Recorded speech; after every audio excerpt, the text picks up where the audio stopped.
Welcome to ML's English Podcast, the show where English learning meets mindset growth. Whether you're here to boost your vocabulary, speak with confidence, or build a strong, unstoppable mindset, you're in the perfect place. Get ready for powerful tips, real conversations, and high energy that will move you forward. This is more than just a podcast. This is your new routine for success. Okay, let's dive in. You know that feeling, right?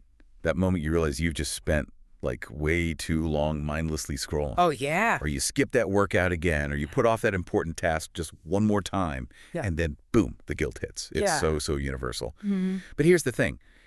It's not really about being lazy, is it?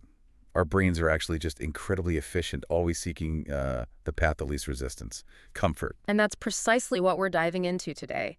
We want to understand the subtle, almost invisible ways bad habits quietly form. They really are sneaky. They are. And more importantly, how you can gently and effectively break them without piling on more guilt or pressure. Right, less pressure. Exactly. Our goal for you is to walk away with practical strategies to, rebuild your focus, strengthen your discipline, and truly reestablish that self-trust. Absolutely. This isn't just about, theory. It's about transforming how you approach daily challenges. We're going to unpack some fascinating insights, real-world examples, step-by-step strategies. These are actionable steps to help you take back control, whether it's battling digital distractions, getting caught in those spirals of overthinking, or maybe consistently falling behind on goals. Yeah, those things that just seem to happen. Okay, let's unpack this. The truth about bad habits. They don't announce themselves in a big warning sign, do they? Not at all. No dramatic music. Right. Instead, they sneak in quietly, almost invisibly. Think about it. That one innocent social media reel you watched last night, it can so quickly become 10, almost without you deciding. It really can. Or that one skipped workout suddenly turns into 2 weeks off. It just happens. The brain taking the familiar route. It's like that tiny leak in a bucket analogy you mentioned. Exactly. You don't see the water slowly dripping out at first, but then suddenly, whoosh, the bucket is empty. And what's our first reaction? To blame ourselves. I'm so lazy. Always. But what if it's not laziness at all? What if it's just your brain efficiently, almost automatically, playing an old, familiar habit loop? Because let's be honest, our brains absolutely love these loops. Especially the easy ones. Especially the easy ones. They conserve mental energy. They feel comfortable. So our brain isn't necessarily choosing these bad patterns. It's just following these well-worn paths. Pretty much. It's like your brain has this favorite walking path, right? And every single time you follow it, that path gets deeper, more automatic. Like nail biting or that doom scrolling thing. Putting off practice, yeah. Your brain just says, oh, this feels familiar. Less effort required. Let's do it again. And the longer we walk that path, the harder it feels to get out. Not because we're weak, but simply because the trail is already built. It's dug in. Precisely. But here's the incredibly good news. You can build new ones. Think of it like carving a new trail through, a thick jungle. Okay.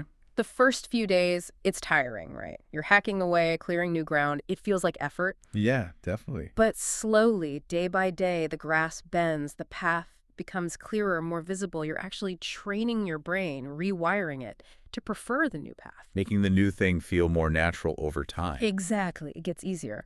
Okay, so how do we actually start carving that new path? Especially when the old one feels so deep. Here's a quick micro tip, especially helpful for our English learners listening. Ooh, good one. Pick one short English sentence from this deep dive, just one, and say it out loud every morning, just that one sentence. Simple. Super simple. But that repetition, that's you building your new trail. It makes speaking start to feel more natural. Remember, repetition isn't boring, it's powerful. It tells your brain, hey, this matters. That's such a key point. And when your brain believes something matters, it really starts to make space for it. But here's something crucial, a common mistake people make. Yeah. The solution isn't just to stop the bad habit. That almost never works long term. Right, just deciding I won't do that anymore. Yeah, because the brain hates empty space. It hates a vacuum.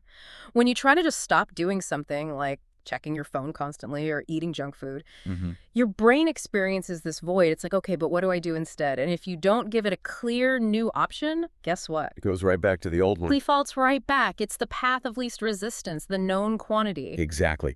Okay, so that's why the real secret is Replace, don't just Yeah, remove. it's the core You item. can't just delete the junk food habit, for example. You got to replace it with something, well, nourishing, something better. Yeah, something that actually serves you. So instead of that mindless scrolling, maybe you listen to 5 minutes of this deep dive. Or shadow one line, like we just talked about. Repeat it out loud. That's your new path. Precisely. It gives your brain a concrete action. So instead of saying, I won't check Instagram after dinner, which is vague, Very vague. Hard to stick to. try something like, after dinner, I will listen to 3 minutes of an English Leap podcast. See, that tiny shift from removal to replacement gives your brain something solid to grab onto. It really does. It's about direction, not just restriction. Here's another micro tip for English learners tied to this. Okay. When your hand automatically reaches for your phone, pause, just for a second. Then say out loud, maybe, phone in hand, record a 10-second voice note in English. Ooh, I like that. You don't even have to send it. Nope, it's not about sending it. It's just about the act of speaking, breaking the old pattern and starting to wire in a new one, interrupting the autopilot. Okay, so replacing is key. But you also mentioned timing. Ah, yes, timing matters too. A lot, actually. There's usually this small window, maybe around 5 minutes, right before a habit kicks in. That's the golden window. That's the golden window. It's your moment of maximum leverage. I like the analogy. You don't need to stop a whole storm. You just need to shut the window before the wind rushes in. That's a perfect way to put it. If you don't open that Netflix tab or that social media app in the first 5 minutes of feeling the urge, chances are you might not open it at all. That pause, that tiny delay is incredibly powerful. That's where awareness lives. You catch yourself. Okay, so how do we use that window? Here's another micro tip for English learners building on this. Let's hear it. As soon as you sit down after work, maybe, and you feel that urge to just scroll, say to yourself, just 5 minutes. I'll stop after that. Low pressure. Super low pressure. But then press play on an English Leap episode or whatever English audio you have. Just start it. Ah, the just start principle. Exactly. It plants a seed. And honestly, most of the time, you probably won't stop after 5 minutes, right? Because momentum works both ways. Getting started is often the hardest part. That's so true. Once you're in motion, it's easier to stay in motion. And when you do manage it, when you make that shift, even for 5 minutes, it's so important to notice it, to acknowledge it. Absolutely. Which brings us to tracking progress, not perfection. This is huge. Oh, definitely. So many of us give up because we missed one day, one slip up, and it's like, oh, well, failed again. Right. But think of it like building a wall. You don't need to finish the entire blueprint in one go. No way. Just lay one brick today. That's it. One brick might not look like much. But day after day. Day after day, you're creating something real, something solid. So celebrate the streaks, not the slips. I love that. Streaks, not slips. So for English learners, if you practice shadowing for 3 days but forgot on the 4th. Focus on the 3 days you showed up. That's tangible progress. Right. That's the win. And here's a powerful little phrase you can use. Maybe write it down. I did it today. That's enough. I did it today. That's enough. Simple. It helps rewire your relationship with consistency. It reminds you that small wins compound. They always do. Okay, let's touch on something a little heavier now. Guilt. Oh, guilt. Feels like carrying a wet blanket around, doesn't it? It just slows you down, drains your energy. It really does. It keeps us stuck. So here's a powerful shift in internal dialogue.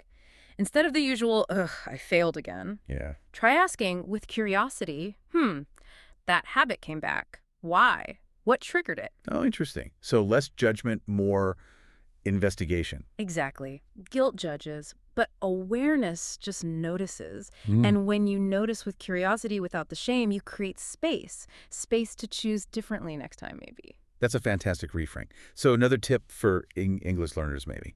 When you feel like you messed up, like maybe you didn't practice speaking, don't say I'm bad at this or my English is terrible. Instead, try saying I'm noticing a pattern here, and that means I'm learning. I'm gathering data. That is such a kind, powerful reframe because learning anything involves messing up. That's how we build strength, right? Through kind reflection and just getting back to it. Absolutely. And that leads us to maybe the deepest habit shifter of them all, identity. Identity. Okay, tell me more. Habits don't just come from motivation or willpower, not really. They grow from the soil of your identity. What you believe about yourself, who you fundamentally think you are, drives your behavior. Wow. Okay, so give me an example. Instead of saying, I want to stop procrastinating, which focuses on the negative behavior, Right. try affirming, I'm becoming someone who shows up, or I am the kind of person who follows through. Ah, I see. So for English learners, instead of I want to speak better English, which is an outcome. right? Try shifting to, I'm the kind of person who practices English even when it's hard. Or I'm an English learner who speaks up even if I make mistakes. Exactly. You embody the identity. You focus on being that person, not just doing the action. That feels much more powerful. You're not just chasing a result, you're stepping into a role. Precisely. When your identity shifts, your actions tend to follow more naturally. And when those actions repeat consistently, your life changes. And it starts with the words you use. It really does. The way you talk to yourself, the way you frame your goals and your efforts, it all shapes who you believe you are and therefore what you do. Okay, this is a good point to maybe break down some of the key vocabulary we've used. Can you walk us through some terms? Absolutely. Let's clarify a few words that came up. First, addiction. We touched on phone addiction. An addiction is basically a strong, hard-to-control habit. It often feels good at first, but it becomes harmful over time. Think phone use, sugar, even negative thinking patterns can become addictive. Okay, addiction. Got it. What about doom scrolling? Doom scrolling. That's when you find yourself mindlessly scrolling through negative news or social media content, and it just makes you feel worse and worse, but you can't seem to stop. There. Okay. You use the word carve, Yeah. like carving a new path. Yes. Carve. It means to slowly cut or shape something. We used it metaphorically, carving a new neural pathway or carving out time for a new habit, like daily English practice. It implies deliberate effort over time. And that path you carve is a trail. Exactly. A trail is just a small path. We used it as a metaphor for those brain patterns, those established habits. An old trail is easy to follow. Carving a new one takes work. You mentioned replacing junk food with something nourishing. What does that mean exactly? Nourishing means something that gives you what you truly need, something that feeds you in a healthy way physically, mentally, or emotionally. So a slow walk might be more nourishing than watching TV, or reading a book more nourishing than scrolling. Nourishing habits feed your mind, body, or heart. Makes sense. And awareness came up a lot. Yes. Awareness. It's simply being awake and noticing what's happening, both inside you, your thoughts, feelings, urges, and outside you, without judgment. Awareness is key because it gives you that moment of choice before an automatic habit kicks in. Okay. You also talked about not needing the whole blueprint. Right, the blueprint. That's like the detailed plan or drawing for building something big, like a house. The point was you don't need the perfect, complete plan from day one to start building a habit. Just lay one brick. Don't get stuck waiting for the full blueprint. Like one brick. I like that. And focusing on streaks, not slips. Yes, streaks. A streak is when you do something consistently for several days or sessions in a row, like a 5-day English shadowing streak.